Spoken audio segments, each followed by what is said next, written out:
I don't think so.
The three homages.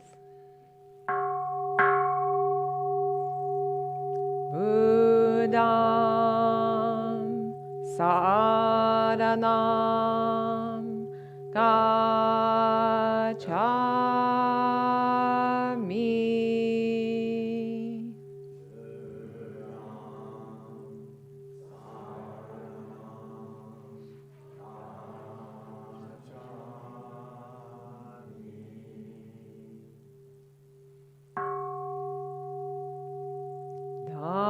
Dhammam saranam gacchami.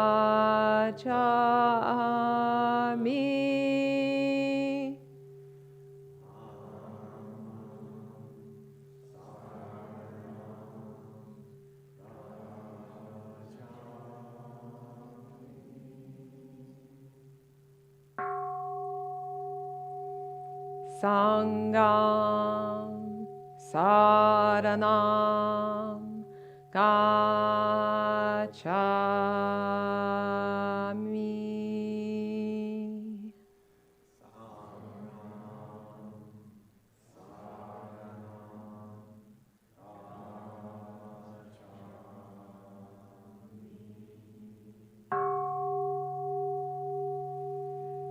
Namandaps, namandaps, namandaps.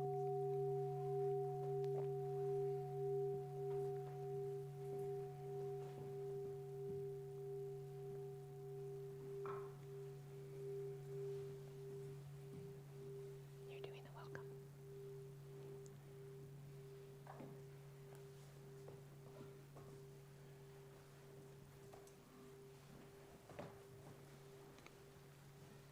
Did you ever watch a football game and they do one of those complicated plays that looks so good on paper, you know?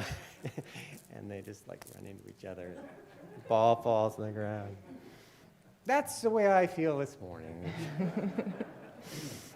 Reverend Shelley is doing the Dharma talk, and so that changes all these other pieces of the Rubik's Cube that we call our service this morning. But good morning and welcome to Reno Buddhist Center. As you can see, we are happy to have you here. So, special welcome for visitors for the first time. It takes courage, so thank you for coming. And thanks at home to those tuning in and sharing this time with us. We begin with our Shoshinge chant and incense offering. For those of you who are new to the temple, the Shoshinge is this book in the seat back pocket in front of you. I like to go like this, but I can't because I'm not a flight attendant. See, when things just start going wrong, then I get a little silly. That's kind of the pattern. Okay, the Shoshinge compresses Shinran Shonin, the founder of our lineage, whose life we are celebrating today, his experiences into this wonderful poem, and he's really with us today. In it, we realize the principles that guide our lives. Shinran wanted us to know that our life is more than a simple journey from cradle to grave, that we're part of a long, unbroken thread of life that extends deep into the past, and we extend that thread on into the future. And the incense offering. You may have noticed the priests offering incense a moment ago, and they're clouded in smoke. The incense was a little more smoky today than normal, so that was, especially when you bow, like right into the plume. You really feel cleansed. That is the principle of incense. It's a cleansing process. Everyone is encouraged to offer incense at the altar or at your home altar. Incense cleanses the mind and body before receiving the Dharma. I mean, that's been the traditional idea of incense since time immemorial in India. We have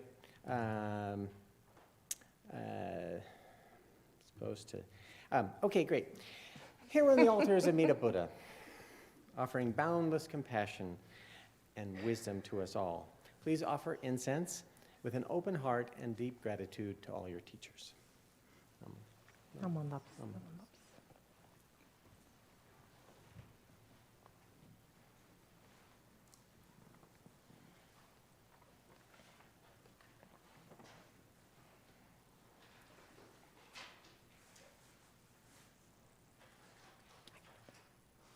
Shoshinge.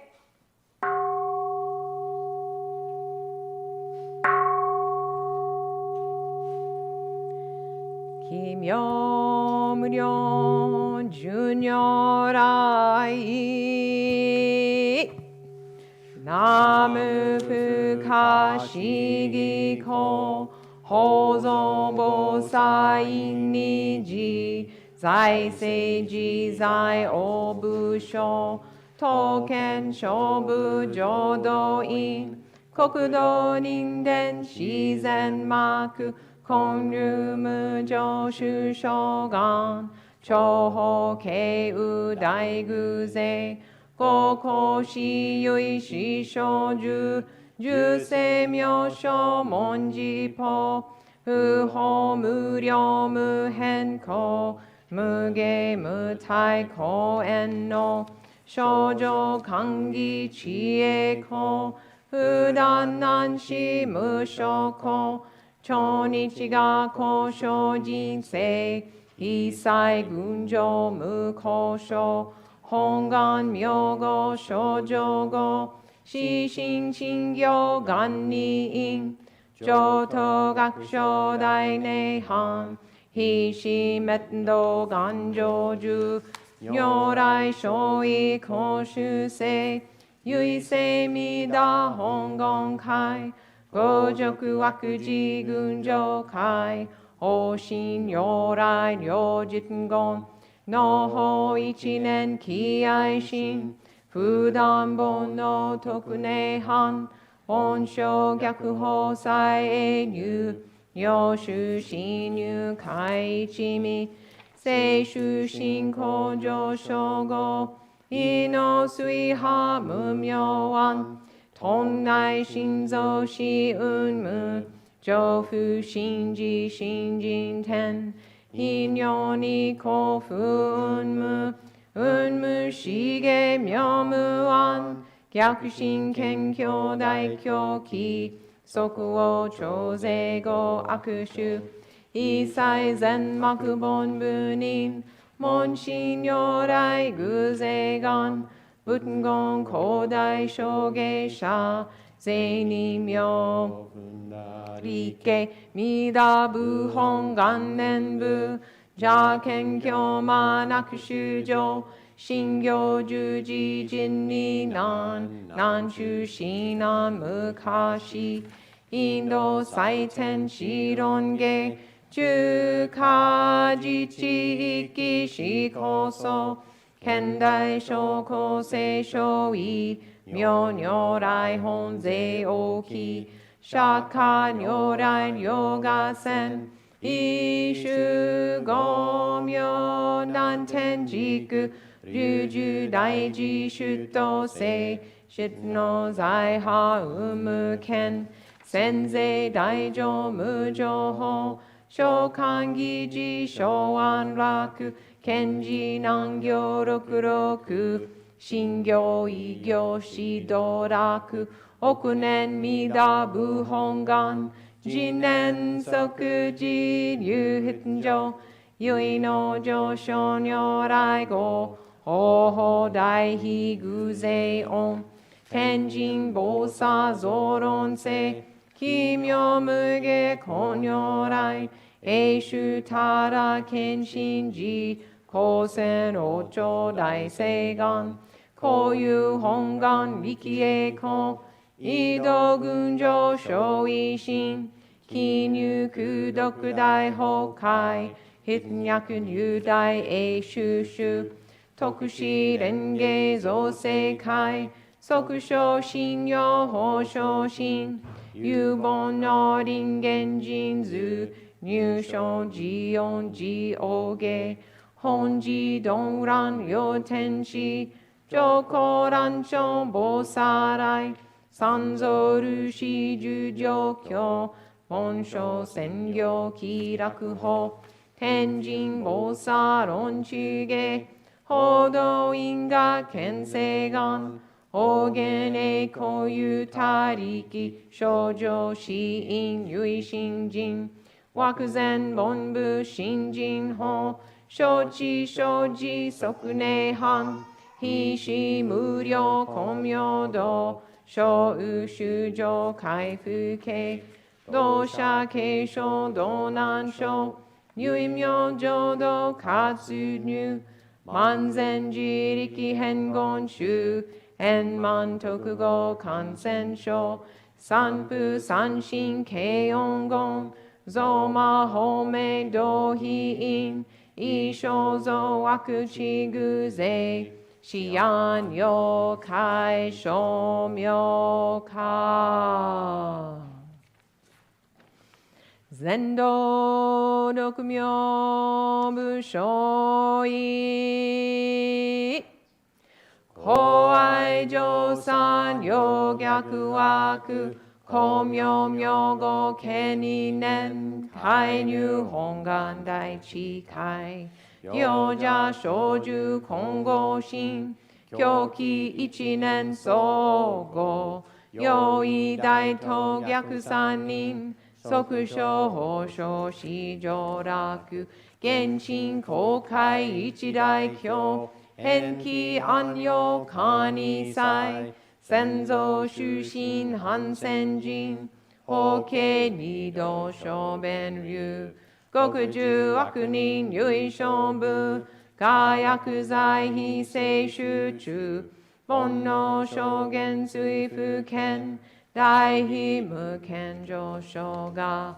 本次元苦妙仏教連民全幕本部人新宗教書後編集戦弱本願具悪性現来生じ臨伝芸慶地義上位小子即入弱上無意楽一心人に納入具教大自主使徒上才無変極辱悪同族自主具道心唯過心し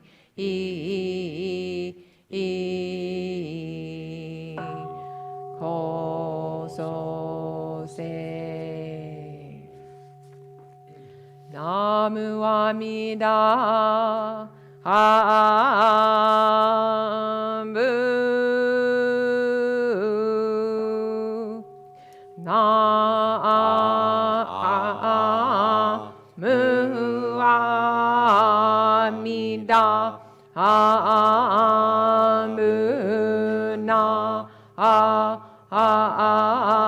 むあみだ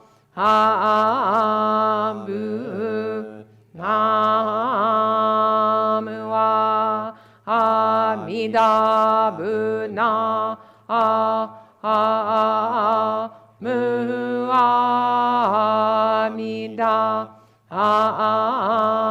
ぶなむみだじょぶのこの方は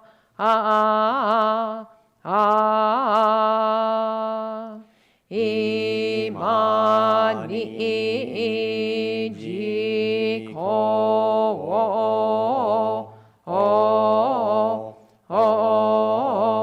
へたまえりほしんのこうりえぬきわもなくせのもみょうを照らすなり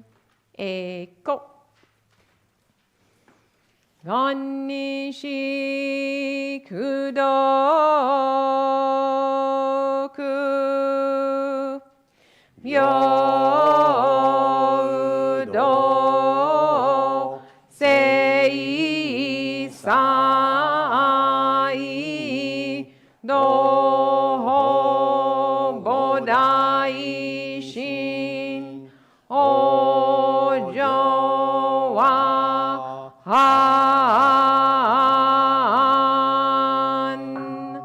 らこ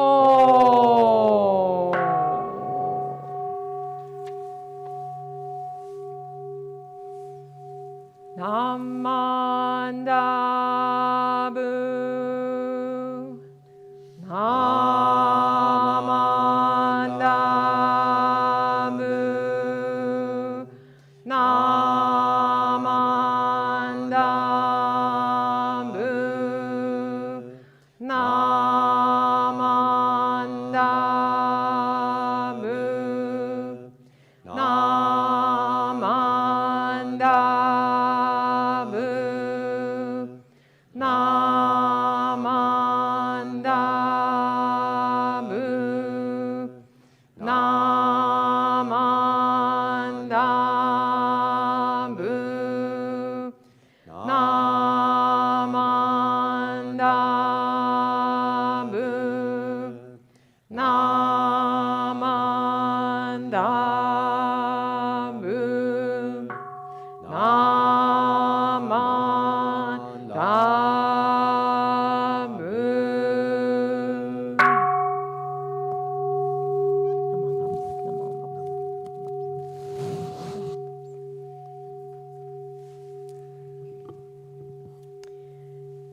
We would like to invite the children or child to go to Dharma school with Will and Aaron. Let's sing them out with Let the Buddha Walk with You.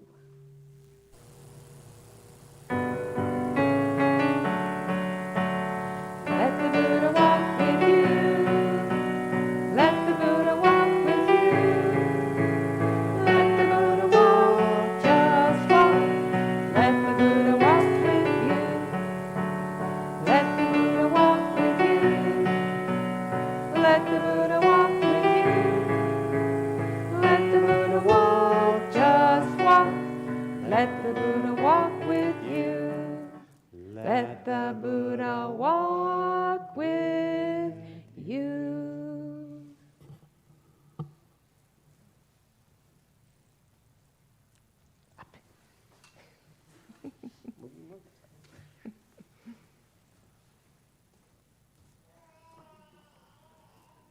I feel the same way.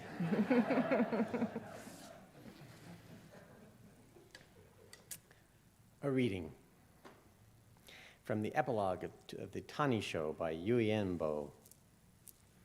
Master Shinran once told me this story. His teacher, Honen, had many students, but it seemed that few of them had the same idea of faith in Amida Buddha. A debate once took place between Shinran and some of the more senior students. This remark of Shinran's set it off.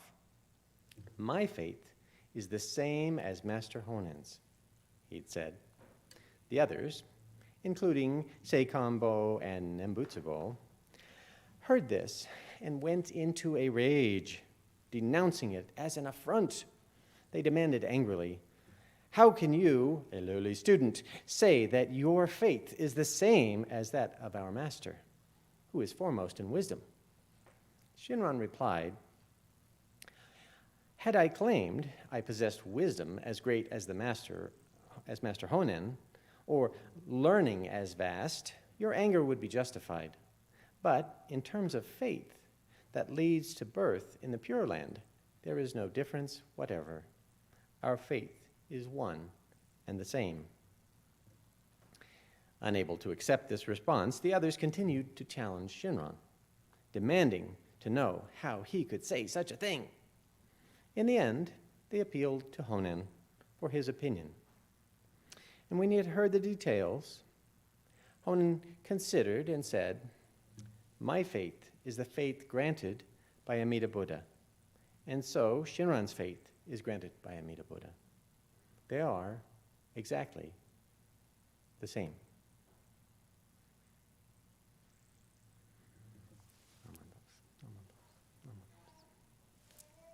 We will now have a moment of meditation accompanied by music.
Hello, everyone.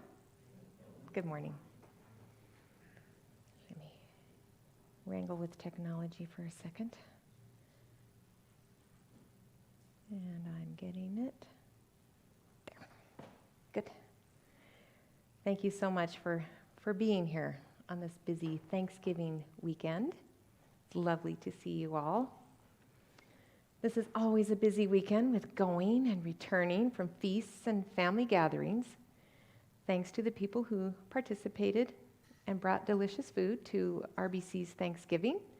It was lovely. It was mostly vegetarian. As those of us who gathered said, even a turkey was a vegetarian before he died. For Shin Buddhists this week, it is also a traditional time to reflect and give thanks for another reason.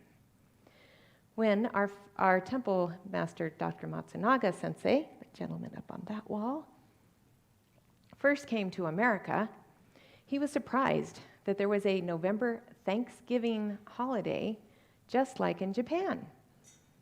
It is called Ho-on-ko, and it commemorates the anniversary of Shinran Shonin, our lineage founder, right up there,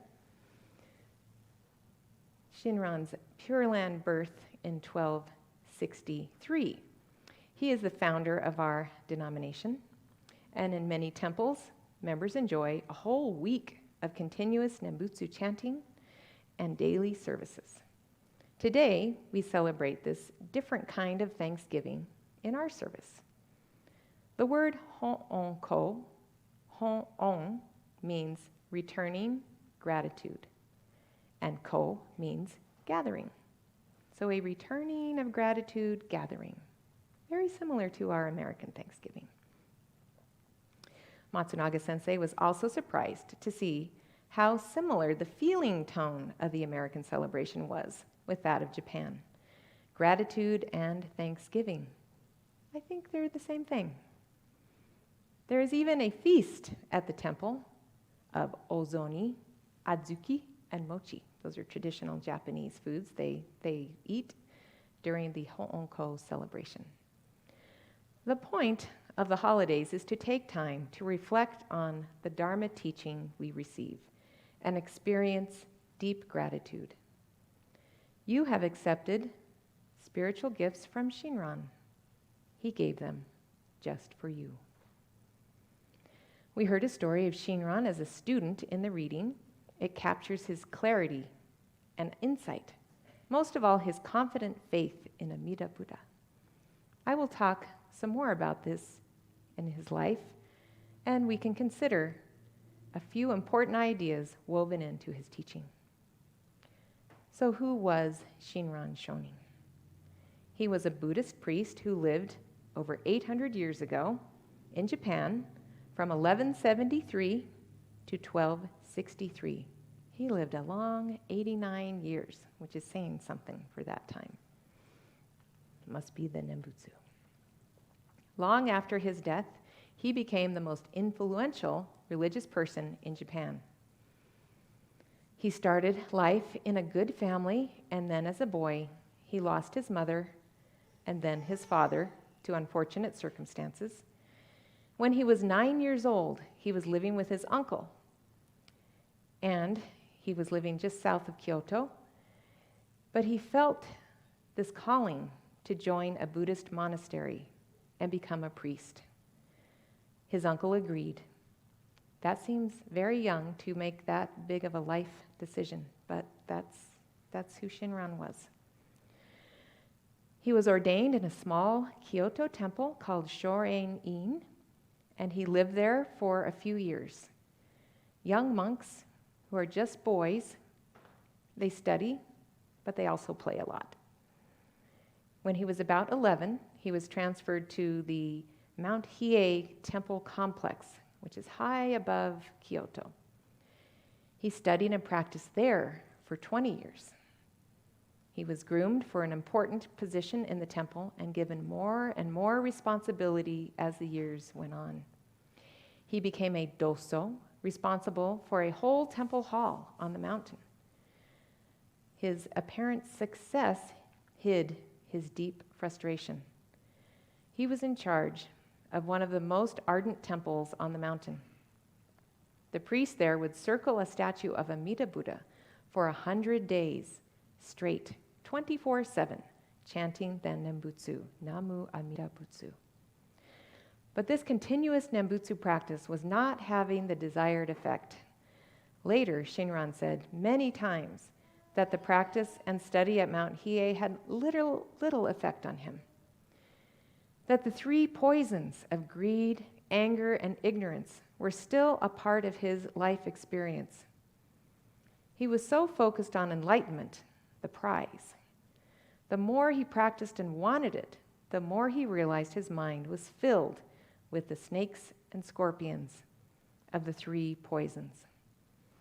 In a crisis of faith, Shinran retreated to a temple down in Kyoto called Rokakudo, and he meditated there for 95 days. He received a vision during this time of this Bodhisattva Kannon and opened his kokoro, his heart-mind, to a new teacher. The vision showed him Honen Shonin, also a renegade priest from Mount Hiei. Honen taught the simple Nembutsu practice that we use today. He taught that every being is touched by the vast wisdom and compassion of Amida Buddha's primal vow. And we talked about that during the last Dharma talk. When I attain Buddhahood, this vow says, sentient beings in the 10 quarters who sincerely and joyfully entrust themselves to me desire to be born in my Buddha field and call my name even just 10 times, will be born there. Excluded, however, are those who commit the 5 gravest offenses and abuse the right Dharma. Little disclaimer there. In stratified Japanese society, Honen encouraged all classes of people to gather and hear the Dharma together, just as we do today. There are 84,000 sutras of the Dharma. Of those, 300 mention Amida Buddha. Honen's great gift was that he taught from only 3 sutras. The 3 Pure Land sutras that systematically describe who Amida Buddha is, the Hongan, his great vows for all, and the nature of the Buddha field that Amida generates. Shinran found his great life teacher in Honen. For the rest of his life, he always said he was a simple student of Honen. After just a few years of engaging transformative study there, the radically inclusive Nembutsu movement was outlawed by the emperor. Honen and all but 2 of his disciples were banished in every direction from Kyoto. Unfortunately, 2 of his students were executed. Shinran was sent to Niigata province, north of the Japan Alps, which equals very cold place. Exile from the capital might be considered a terrible thing if you like living in the big city. But Shinran thrived as a member of the small farming and fishing community in the cold north. He married Eishini, a daughter of a local noble, and shared the Nembutsu teaching with the villagers. After 5 years, the banishment was lifted. But Shinran did not go back to Kyoto.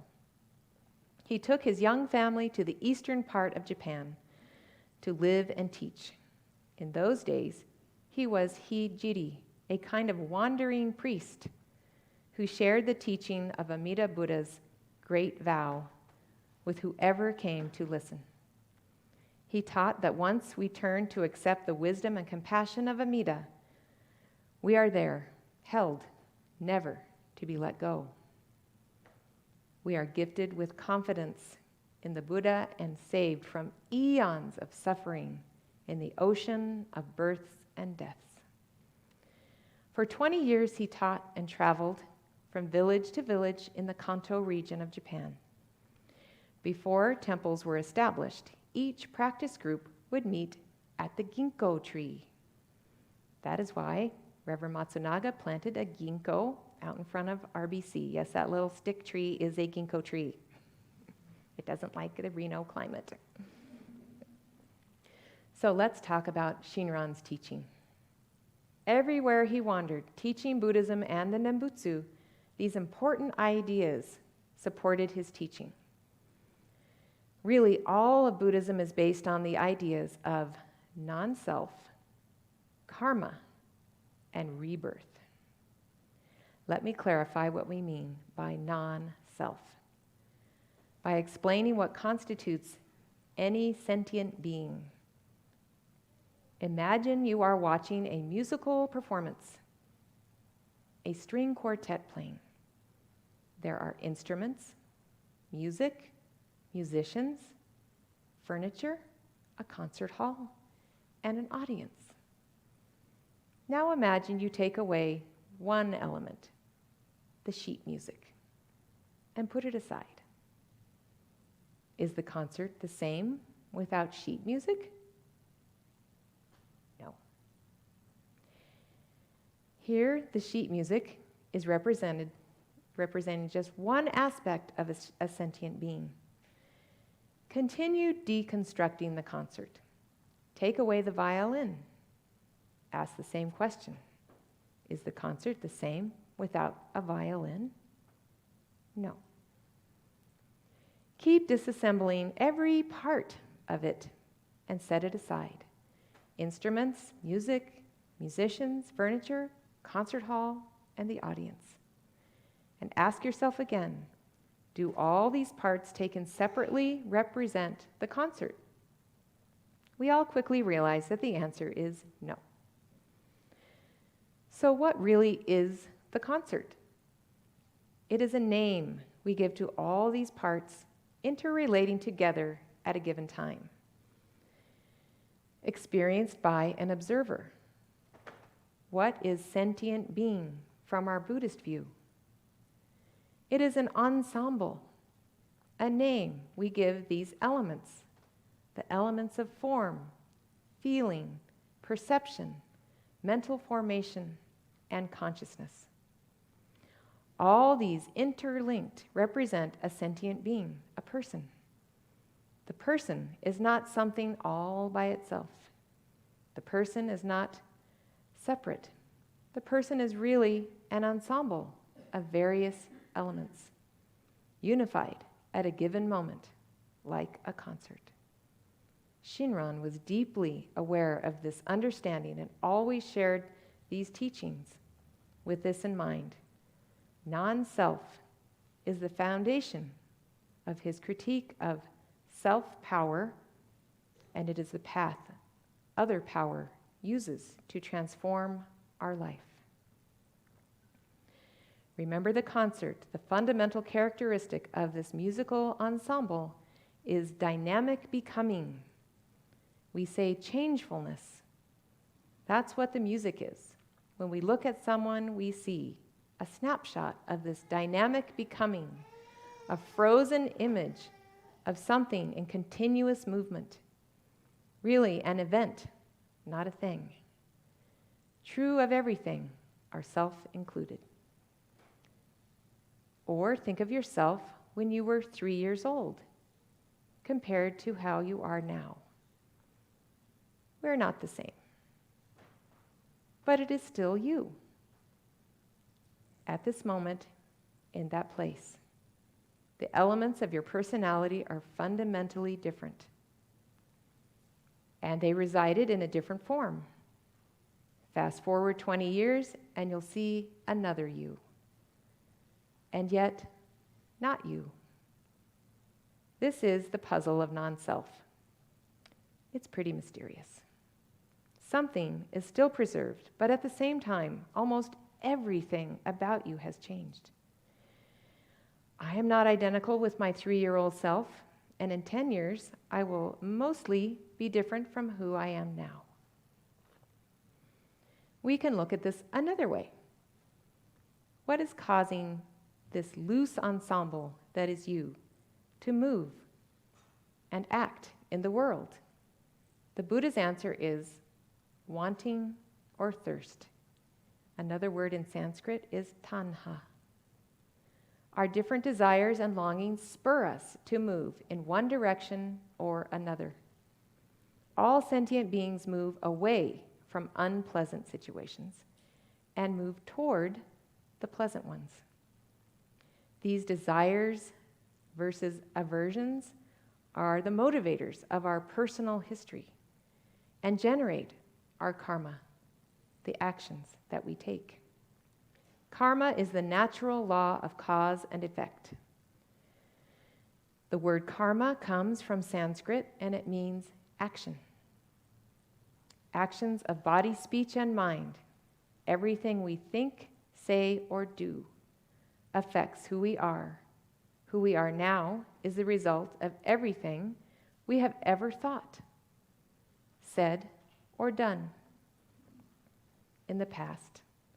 Lifetimes roll onward.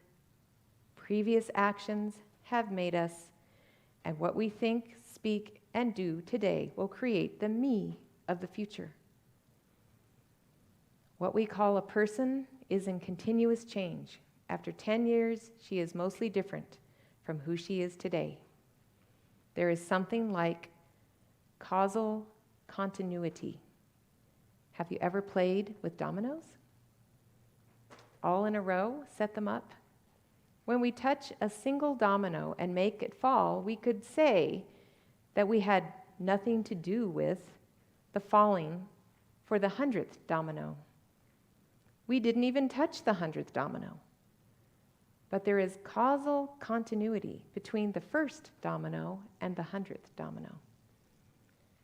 This is how things are with karma. Each of us, in continuous motion, we are moved by desires that generate karma. We are the result of all those actions. Karmic echoes in the mind stream may last a long time. They determine our next birth. They propel us into the next life. The best word is rebirth. I've shown the musical ensemble we call person is in continuous motion and transformation. The mind stream or karmic consciousness flows onward. In constant changefulness, we are reborn each day according to the changes, influences, and desires we experience. Shinran understood rebirth like this. He saw that the weight of past karma can be overwhelming without the light of Amida Buddha. Now we reach the hard part for some people. We talked about the mind stream example of age 3 versus now. Everybody gets that. Same but different. But what about when we die? The sages teach that in the moment of death, our personal karma determines the form and the vehicle, the body, the mind stream we'll experience in the next birth. It has been like that all through this life. Why would it be different at death? Our desires propagate a vehicle to carry them and fulfill them into our next birth. Where we are born and the form we take all depends on karma. The Buddha said that no one can escape their karma. Not in heaven, not in the middle of the ocean, not in mountain caves. There is no place in this world where you can hide from the result of your actions. Understanding the law of karma helps us see that we are intimately involved in who we are and who we become. Shinran taught that our simple choice of calling, the Nembutsu, and following the Buddha Dharma can be a crucial action that we take. A monumentous turning point from wandering lifetime to spiritual growth and purpose. And one last birth. Amida Buddha is waiting there to receive us and to guide us. Today we remember Shinran Shonin, humble wandering priest who became so much more. We are grateful that he has shown us life is a great gift, an opportunity to use the wonderful insights of the Dharma from the Buddha. Non-self, karma, and rebirth are treasures of understanding that Shinran wanted to share with us all. We are deeply grateful. He showed us that Amida Buddha gave an extraordinary gift in his great vow, offering hope to all sentient beings. During the special day of Ho'on-ko, we are grateful to Shinran Shonin and his wonderful life. We can see that we are supported by a vast, compassionate universe. We can see that our actions make a real difference and that our next birth can be in the fulfilled land of Amida Buddha if we simply trust in the vow.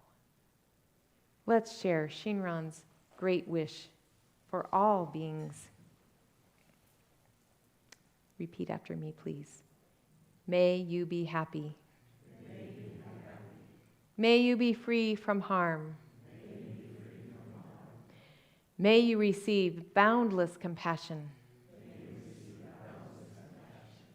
And may peace and harmony fill your heart.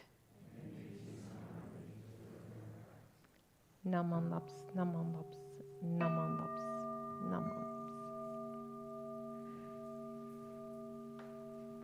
Thank you so very much for listening to this wonderful Dharma message given to us by Shinran Shonin, Honen Shonin, and Amida Buddha. We will now stand and chant our temple song that you will find on page 49 of our chanting book, Home in the Meadow.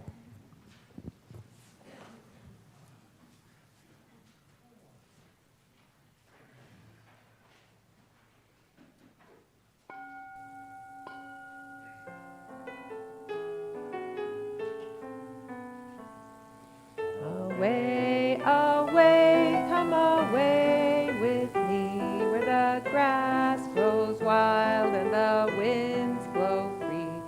Away, away, come away with me, and I'll build you a home in the meadow.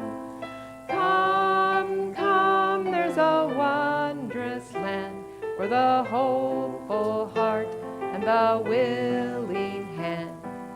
Come, come, there's a wondrous land where I'll build you a home in the meadow. The stars, oh how bright they'll shine on the world of pure and eternal law. The stars, oh how bright they'll shine on the home we will build in the meadow. Come, come, there's a wondrous land for the hopeful heart and the willing hand. Come, come, there's a wondrous land where I'll build you a home in the meadow.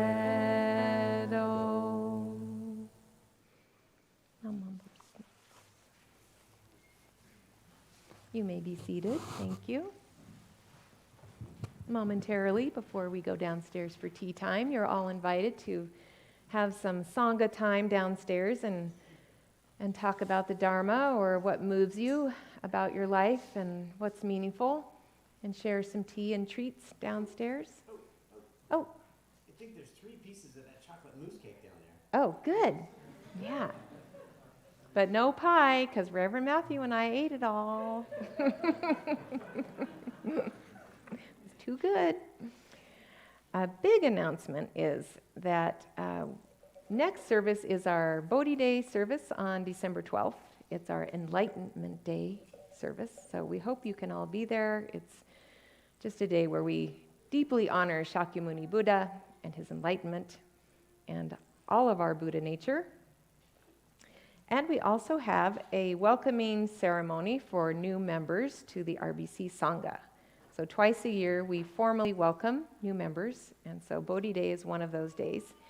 So today, we're having an informational meeting downstairs after you grab a cup of tea. If you are interested in becoming a member of Reno Buddhist Center, please meet with me in the Seishi room downstairs, and we will talk about what that entails. Other than that, we have tea time downstairs, and then we'll have newcomer circle upstairs again. If you're new or not, if you just like to gather in a smaller setting and ask Buddhist questions or try to stump the priest, I know Reverend Matthew loves that. You may come to that gathering. Either way. Okay. Any other announcements? I think that's it. Thank you. Namo Buddhaya.